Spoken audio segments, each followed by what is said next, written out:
ഇസ്രായേലിൽ ഹിസ്ബുല്ലയുടെ വൻ മിസൈൽ ആക്രമണം 16 പേർക്ക് പരിക്കേറ്റെന്ന് സ്ഥിരീകരിച്ചു. നിരവധി കെട്ടിടങ്ങൾ തകർന്നു. ആക്രമണത്തിനു മുന്നേ ഇസ്രായേലിലെ സൈറൺ മുഴങ്ങിയില്ലെന്നും റിപ്പോർട്ടുകളുണ്ട്. Welcome to deals Kerala. Latest war updates. ഇറാന് പുറമെ ഇസ്രായേലിലേക്ക് മിസൈലുകൾ അയച്ച് ഹിസ്ബുല്ലയുടെ തിരിച്ചടി. മധ്യ ഇസ്രായേലിൽ ഹിസ്ബുല്ല നടത്തിയ മിസൈൽ ആക്രമണത്തിൽ 16 പേർക്ക് പരിക്ക്. നിരവധി കെട്ടിടങ്ങൾ തകർന്നു. ലെബനനിൽ നിന്നുള്ള ആക്രമണങ്ങൾ ശക്തമാകുമെന്ന് ഇസ്രായേൽ പ്രതീക്ഷിക്കുന്നതിനിടയിലാണ് ഹിസ്ബുല്ലയുടെ തിരിച്ചടി. ചില മിസൈലുകൾ വ്യോമപ്രതിരോധ സംവിധാനം ഉപയോഗിച്ച് തടഞ്ഞതായും മറ്റുള്ളവ ചില പ്രദേശങ്ങളിൽ പതിച്ചതായും ഇസ്രായേൽ പ്രതിരോധ സേന അറിയിച്ചു.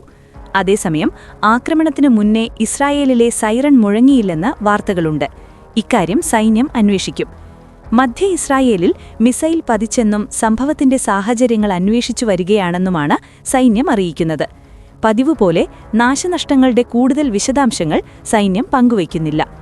റംലയിൽ പതിച്ച മിസൈൽ ആക്രമണത്തിൽ 14 പേർക്ക് പരിക്കേറ്റതായും ഒരു ഡേ കെയർ സെന്ററിന് നാശനഷ്ടങ്ങൾ സംഭവിച്ചതായും ഇസ്രായേലിന്റെ ദേശീയ അടിയന്തര മെഡിക്കൽ ദുരന്ത നിവാരണ ആംബുലൻസ് സേവനമായ മെഗൻ ഡേവിഡ് എഡോം അറിയിച്ചു. അതേസമയം ബെയ്റ്റ് ഷെമേഷിനു സമീപമുള്ള ഹെയ്ല വാലിയിലെ ഒരു വാർത്താവിനിമയ കേന്ദ്രത്തിനു നേരെയാണ് ആക്രമണം നടത്തിയതെന്ന് ഹിസ്ബുള്ള വ്യക്തമാക്കി. സാറ്റലൈറ്റ് കമ്മ്യൂണിക്കേഷൻ സ്റ്റേഷനു നേരെയുള്ള മിസൈലുകളുടെ പ്രവാഹം കൃത്യമായിരുന്നുവെന്നും ഹിസ്ബുള്ള അവകാശപ്പെടുന്നു. കഴിഞ്ഞ തിങ്കളാഴ്ച മുതൽ ഇസ്രായേലിനു നേരെ റോക്കറ്റ് മിസൈൽ ആക്രമണങ്ങൾ ശക്തമാക്കിയിരിക്കുകയാണ് ഹിസ്ബുള്ള. ഇറാനിന്റെ പരമോന്നത നേതാവായിരുന്ന അലി ഖാംനെയിയുടെ വധത്തിനു പകരമായാണ് ഈ ആക്രമണങ്ങളെന്നാണ് അവർ അവകാശപ്പെടുന്നത്. ദക്ഷിണ ലെബനനിലെ ജനവാസ മേഖലകളിൽ ഇസ്രായേൽ സൈന്യം നിയമവിരുദ്ധമായി വൈറ്റ് ഫോസ്ഫറസ് ഉപയോഗിച്ചതായി അന്താരാഷ്ട്ര മനുഷ്യാവകാശ സംഘടനയായ ഹ്യൂമൻ റൈറ്റ്സ് വാച്ച് വ്യക്തമാക്കി. ഇത് സാധാരണക്കാരുടെ ജീവിതം അപകടത്തിലാക്കുന്നതും യുദ്ധക്കുറ്റത്തിന്റെ പരിധിയിൽ വരുന്നതുമാണെന്നാണ് റിപ്പോർട്ടിൽ പറയുന്നത്. കഴിഞ്ഞ വർഷം ഒക്ടോബറിൽ അതിർത്തിയിൽ സംഘർഷം ആരംഭിച്ചതു മുതൽ 5 മുനിസിപ്പാലിറ്റികളിലായി ഇസ്രായേൽ ഇത്തരത്തിൽ വൈറ്റ് ഫോസ്ഫറസ് പ്രയോഗിച്ചതിന്റെ തെളിവുകൾ തങ്ങൾക്ക് ലഭിച്ചതായി ഹ്യൂമൻ റൈറ്റ്സ് വാച്ച് വ്യക്തമാക്കി. ജനങ്ങൾ തിങ്ങിപ്പാർക്കുന്ന സ്ഥലങ്ങളിൽ ഈ മാരക രാസവസ്തു ഉപയോഗിക്കുന്നത് അന്താരാഷ്ട്ര മനുഷ്യാവകാശ നിയമങ്ങളുടെ ലംഘനമാണെന്നാണ് റിപ്പോർട്ട് ചൂണ്ടിക്കാട്ടുന്നത്. വായു സമ്പർക്കമുണ്ടാകുമ്പോൾ കഠിനമായി ജ്വലിക്കുന്ന രാസവസ്തുവാണ് വൈറ്റ് ഫോസ്ഫറസ്.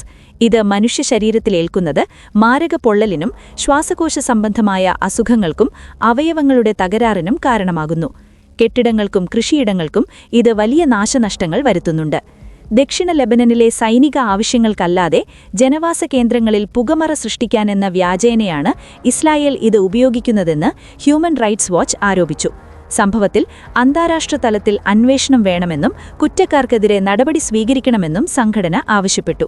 അതേസമയം അന്താരാഷ്ട്ര നിയമങ്ങൾ പാലിച്ചാണ് തങ്ങളുടെ സൈനിക നീക്കമെന്നാണ് ഇസ്രായേലിന്റെ അവകാശവാദം. എന്നാൽ ഇതിനെതിരെയുള്ള ശക്തമായ തെളിവുകളാണ് ഇപ്പോൾ പുറത്തുവന്നിരിക്കുന്നത്. ഇറാൻ പരമോന്നത നേതാവ് ആയത്തുള്ള അലി ഖാംനെയിയുടെ മരണത്തിനു പിന്നാലെ വിദേശ രാജ്യങ്ങളിലുള്ള സ്ലീപ്പർ സെല്ലുകളെ സജീവമാക്കാൻ ഇറാൻ നിർദ്ദേശം നൽകിയതായി റിപ്പോർട്ടുകൾ. US രഹസ്യാന്വേഷണ വിഭാഗത്തെ ഉദ്ധരിച്ചാണ് അന്താരാഷ്ട്ര മാധ്യമങ്ങൾ വിവരം പുറത്തുവിട്ടത്. ഖാംനെയിയുടെ മരണത്തിനു ശേഷം ഉടലെടുത്ത അനിശ്ചിതാവസ്ഥയ്ക്കിടയിൽ മുൻകൂട്ടി നിശ്ചയിച്ച ഓപ്പറേഷണൽ ട്രിഗർ സന്ദേശം ഇറാൻ കൈമാറിയതായാണ് സൂചന. ഇറാനിന്റെ സൈനിക വിഭാഗമായ ഇസ്ലാമിക് റെവല്യൂഷണറി ഗാർഡ്സ് കോർപ്സ്, പ്രത്യേകിച്ചും അതിലെ ഖുദ്സ് ഫോഴ്സ് എന്നിവയ്ക്ക് കീഴിലാണ് ഈ ഗ്രൂപ്പുകൾ പ്രവർത്തിക്കുന്നത്. ഇസ്രായേൽ, അമേരിക്ക തുടങ്ങിയ ശത്രുരാജ്യങ്ങളിലെ തന്ത്രപ്രധാന കേന്ദ്രങ്ങളോ നയതന്ത്ര ഉദ്യോഗസ്ഥരോ അല്ലെങ്കിൽ ഇറാനിന്റെ പകൽമുടി വ്യക്തികളോ നിരീക്ഷിക്കുകയോ ആക്രമിക്കുകയോ ചെയ്യുകയാണ് ഇവരുടെ പ്രധാന ദൗത്യം. ഇറാൻ നേരിട്ടിടപെടുന്നതിനു പകരം ഹിസ്ബുല്ലയെപ്പോലുള്ള ഗ്രൂപ്പുകളെ ഉപയോഗിച്ചാണ് ഇത്തരം സെല്ലുകൾ പ്രവർത്തിപ്പിക്കുന്നത്. ഇറാനിലെ ഉന്നത സൈനിക രഹസ്യാന്വേഷണ വിഭാഗങ്ങളിൽ നിന്നാണ് ഈ നിർദ്ദേശം പുറത്തുവന്നതെന്നാണ് സൂചന. സാധാരണഗതിയിൽ ഇത്തരം സന്ദേശങ്ങൾ ലഭിച്ചാൽ സ്ലീപ്പർ സെല്ലുകൾ തങ്ങളുടെ ലക്ഷ്യസ്ഥാനങ്ങൾ നിരീക്ഷിക്കുകയും ആക്രമണങ്ങൾ ആസൂത്രണം ചെയ്യുകയും ചെയ്യാറുണ്ട്. നിലവിലെ ആഗോള പശ്ചാത്തലത്തിൽ, പ്രത്യേകിച്ചും പശ്ചിമേഷ്യയിൽ സംഘർഷങ്ങൾ നിലനിൽക്കുന്ന പശ്ചാത്തലത്തിൽ ഈ നീക്കം പാശ്ചാത്യ രാജ്യങ്ങളെയും അവരുടെ സഖ്യങ്ങളെയും അതീവ ജാഗ്രതയിലാക്കിയിരിക്കുകയാണ്. യൂറോപ്പ്, അമേരിക്ക തുടങ്ങിയ മേഖലകളിൽ ഇറാനിന്റെ സ്വാധീനമുള്ള സായുധ ഘടകങ്ങൾ പ്രവർത്തിക്കുന്നുണ്ടെന്ന് ഇന്റലിജൻസ് ഏജൻസികൾ നേരത്തെ തന്നെ മുന്നറിയിപ്പ് നൽകിയിരുന്നു. പുതിയ നിർദ്ദേശം പുറത്തുവന്നതോടെ ഈ രാജ്യങ്ങളിലെ സുരക്ഷാ ഏജൻസികൾ നിരീക്ഷണം ശക്തമാക്കിയിട്ടുണ്ട്. പ്രധാന നയതന്ത്ര കാര്യാലയങ്ങൾ, സൈനിക താവളങ്ങൾ, ജനത്തിരക്കുള്ള പൊതുസ്ഥലങ്ങളിൽ കനത്ത സുരക്ഷയാണ് ഏർപ്പെടുത്തിയിരിക്കുന്നത്. യുഎസും ഇസ്രായേലും ആക്രമണം തുടർന്നാൽ മിഡിൽ ഈസ്റ്റിൽ നിന്ന് 1 ലിറ്റർ എണ്ണ പോലും കയറ്റുമതി ചെയ്യാൻ അനുവദിക്കില്ല എന്ന് ഇറാനിന്റെ ഇസ്ലാമിക് റവല്യൂഷണറി ഗാർഡ്സ് കോർപ്സ് ചൊവ്വാഴ്ച മുന്നറിയിപ്പ് നൽകി. സുപ്രധാന ഊർജ്ജ ഉൽപ്പാദന മേഖലയായ ഇറാനിൽ നിന്നുള്ള എണ്ണ കയറ്റുമതി തടയാൻ യുഎസ് ശ്രമിച്ചാൽ അമേരിക്ക ഇറാനെ കൂടുതൽ ശക്തമായി ബാധിക്കുമെന്ന് അമേരിക്കൻ പ്രസിഡന്റ് ഡൊണാൾഡ് ട്രംപ് മുൻപ് മുന്നറിയിപ്പ് നൽകിയിരുന്നു. ഇറാൻ പുതിയ പരമോന്നത നേതാവായി മോജ്തബ ഖാംനെയിയെ നിയമിച്ചതിനു പിന്നാലെ ശത്രുത ഉടൻ തന്നെ അവസാനിക്കുമെന്ന് ട്രംപ് ആത്മവിശ്വാസം പ്രകടിപ്പിച്ചിരുന്നു.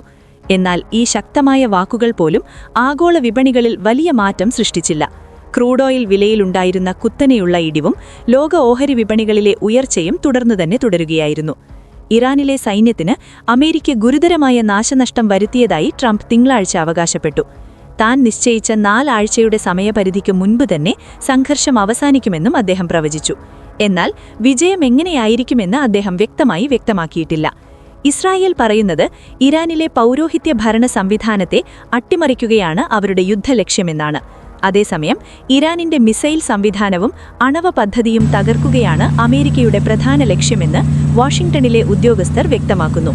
എന്നാൽ ട്രംപ് പറഞ്ഞത് അനുസരണയുള്ള ഒരു ഇറാൻ ഗവൺമെന്റാണ് യുദ്ധം അവസാനിപ്പിക്കാൻ വഴിയൊരുക്കുക എന്നായിരുന്നു. ഫെബ്രുവരി 20-ന് ഇറാനിൽ അമേരിക്കയും ഇസ്രായേലും നടത്തിയ വ്യോമ മിസൈൽ ആക്രമണങ്ങൾക്ക് ശേഷം കുറഞ്ഞത് 1332 ഇറാനിയൻ സാധാരണക്കാർ കൊല്ലപ്പെടുകയും ആയിരക്കണക്കിനു പേർക്ക് പരിക്കുമുണ്ടായിരുന്നതായി ഇറാനിന്റെ ഐക്യരാഷ്ട്രസഭയിലെ അംബാസിഡർ അറിയിച്ചു. ലോകത്തിലെ എണ്ണ വിതരണത്തിന്റെ 1/5 കൈകാര്യം ചെയ്യുന്ന സ്ട്രെയ്റ്റ് ഓഫ് ഹോർമുസ് വഴിയുള്ള ടാങ്കർ ഗതാഗതം തടയാൻ ഇറാൻ ശ്രമിച്ചാൽ അമേരിക്കൻ ആക്രമണം കൂടുതൽ ശക്തമാകുമെന്ന് ട്രംപ് മുന്നറിയിപ്പ് നൽകി. അതേസമയം അമേരിക്കയും ഇസ്രായേലും ആക്രമണം തുടരുകയാണെങ്കിൽ മിഡിൽ ഈസ്റ്റിൽ നിന്ന് 1 ലിറ്റർ എണ്ണ പോലും പുറത്തേക്ക് പോകാൻ അനുവദിക്കില്ല എന്ന് ഇറാനിന്റെ ഇസ്ലാമിക് റവല്യൂഷണറി ഗാർഡ്സ് കോർപ്സ് ചൊവ്വാഴ്ച മുന്നറിയിപ്പ് നൽകി. യുദ്ധത്തിന്റെ അവസാനം തീരുമാനിക്കുന്നത് ഞങ്ങളായിരിക്കും എന്നു പറഞ്ഞ അവരുടെ വക്താവ് ട്രംപിന്റെ അഭിപ്രായങ്ങളെ അസംബന്ധമെന്നും വിശേഷിപ്പിച്ചു. പിന്നീട് തന്റെ ട്രൂത്ത് സോഷ്യൽ അക്കൗണ്ടിൽ പോസ്റ്റ് ചെയ്ത മെസ്സേജിലൂടെയും ട്രംപ് ഈ മുന്നറിയിപ്പ് ആവർത്തിച്ചു. സ്ട്രെയ്റ്റ് ഓഫ് ഹോർമുസ് വഴി എണ്ണയുടെ പ്രവാഹം തടയാൻ ഇറാൻ എന്തെങ്കിലും ശ്രമിച്ചാൽ അവർ നേരിട്ടതിനേക്കാൾ 20 മടങ്ങ് ശക്തമായി അമേരിക്ക പ്രതികരിക്കുമെന്നാണ് അദ്ദേഹം കുറിച്ചത്. International desk, deals Kerala.